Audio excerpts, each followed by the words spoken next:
I feel like indie developers are the only ones that are still testing the limits of what video games are capable of.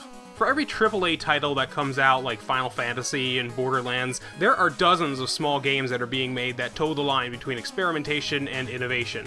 These aren't games made just because the developers want to make money. They're games made because they have a passion for gaming and want to create something awesome. Being made on a smaller budget means that they can take risks and make a game that is more focused. Instead of trying to pack a game full of features to justify the $60 price tag and millions of development costs, indie games can be made for much cheaper and give a more streamlined experience.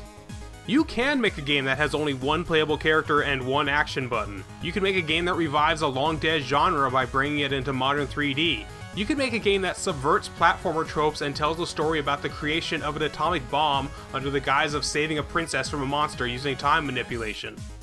Games like this remind me of a time when gaming was more pure, where the graphics didn't matter as much as the actual experience of playing the game. And they're what keeps me going as a gamer when I feel like I've seen everything the industry has to offer. As such, there are a lot of indie games coming out in the next few months and years that I am excited for. How many? Well, 10's a good number. That's right, these are my top 10 most anticipated indie titles. August 2017 edition. Number 10, Bloodstained, Ritual of the Night. Fuck Konami. Admittedly, I'm not a huge fan of the Castlevania series as much as the 64,000 people that donated money to this Kickstarter, but I am a huge fan of the Metroidvania genre, and Konami are fucking idiots for letting this series die in favor of making pachinko machines, especially when they were pretty much the only major company still making these types of games. There is a market for them, as evidenced by the myriad of other indie titles that take inspiration from it. So it will be nice to see what someone who's considered a legend in the field will be able to pull off with a brand new IP. It's unavoidable to draw parallels between this game and Mighty No. 9. They were both Kickstarter-funded campaigns born after the parent companies abandoned the original series and its fans, and we all know what happened next. So that wariness is pretty much what's keeping me from putting the game higher on the list. I don't have any reason to doubt the game will be great, but I'll hold off judgment until it actually comes out. But hey, it's better than nothing, right? Number 9, Pray for the Gods.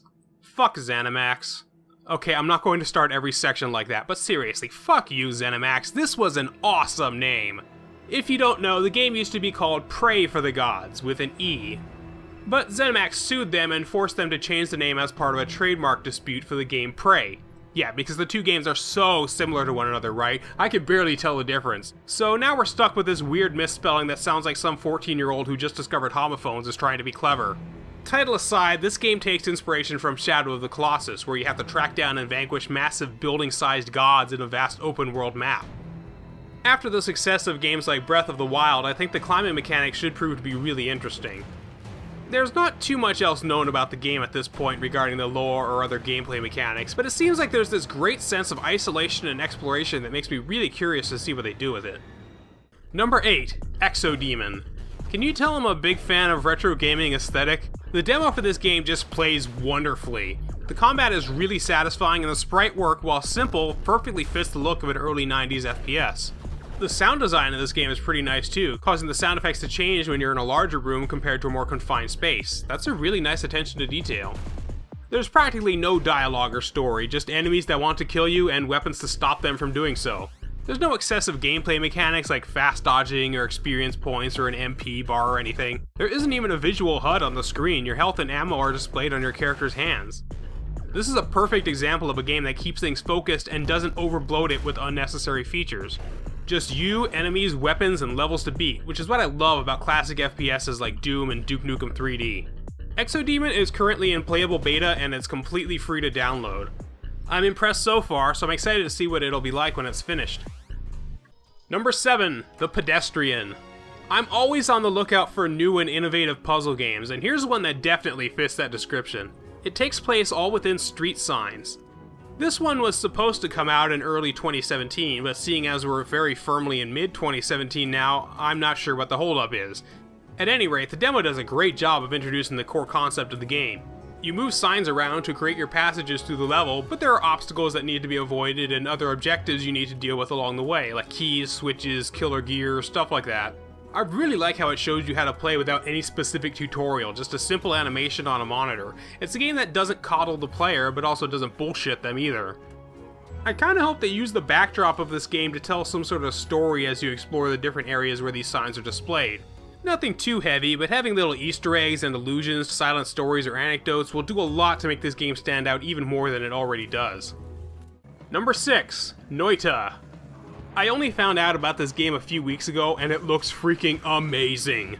This is Noita, which is Finnish for witch, and which I wish would finish soon. Why did I write that? Remember that falling sand web toy? Now imagine if those physics were put into an action platformer game. It's an action roguelite where the physics engine calculates every single pixel separately. So water and sand flow and pile up, destructible walls crumble from explosions, and it even has gas that can be lit on fire to damage enemies. This is the kind of game that I can see people just fucking around in without even trying to make progress. Of course, it also helps that I enjoyed the other games the team has made in the past, like Cran Physics and The Swapper, so I have a lot of confidence in this. Number 5. Cuphead.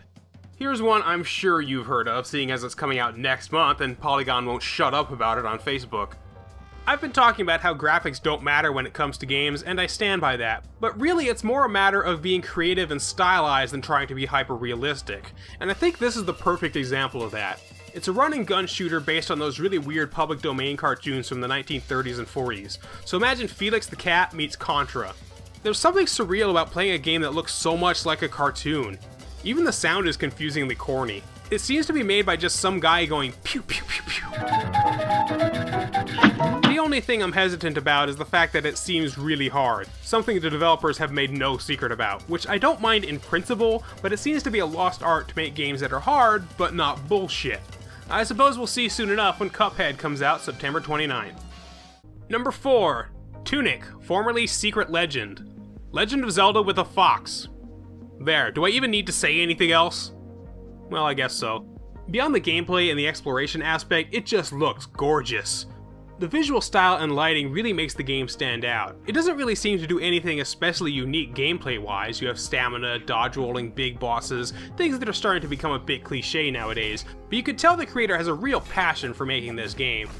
And of course, anybody who can get away with being interviewed by PC Gamer in a fox Higurumi has my eternal respect. I'm really excited to see how this game shapes up, especially with this weird fictional language it uses. I love exploring constructed languages and fictional writing systems, so this will be a lot of fun to explore when it comes out. Number 3. Them's Fightin' Herds. Fuck Hasbro. Okay, last one, I swear. For those who don't know, this was originally a fan-made fighting game based on the characters of My Little Pony, which, understandably, was shut down with a cease and desist order from Hasbro. However, Lauren Faust, creator of the new series, actually contacted the developers and worked with them to make all new characters and a completely original world, giving birth to the game we see today. I'm always a fan of new original ideas, and I've never seen a fighting game with quadrupedal characters before, unless you count Motaro. It's based on the Skullgirls engine, so you already know it's got a solid foundation. And when they took an early build of it to a fighting game tournament, the people there said it played really well. It's currently in closed beta and heavily protected by an NDA, so the video I'm showing here is not the finished build by any means. I just don't want to get in trouble for showing protected footage from an incomplete game.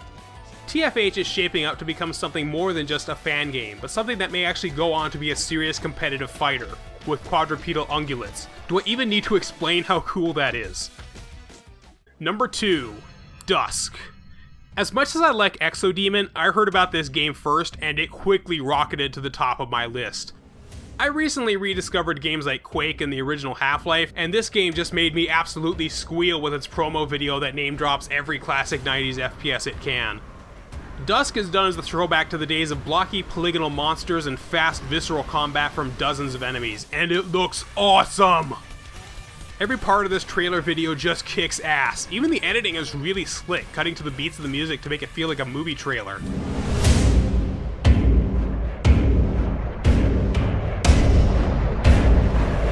And just when you think it can't get any greater... yeah, that just happened. It's such a simple effect, but it looks so cool. Maybe it's more impressive to me because I've played a lot of these games and I've never seen that before. You don't even see it that often in modern FPSs because they don't have the balls. I cannot wait to play this game. And number 1, Migakure. I hope I'm pronouncing that correctly. This is a 4D puzzle platformer. It doesn't involve time travel though, no, this is a game with 4 spatial dimensions, and you have the ability to shift along the 4th axis to solve puzzles.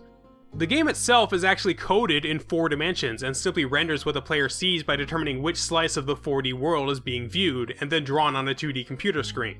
So what you're seeing is a 2D representation of a 3D slice of a 4D world. Confused yet? Well, there's a whole series of videos on this game's blog that helps explain this concept by comparing 2D games in 3D space, and this is just one more logical step forward from there.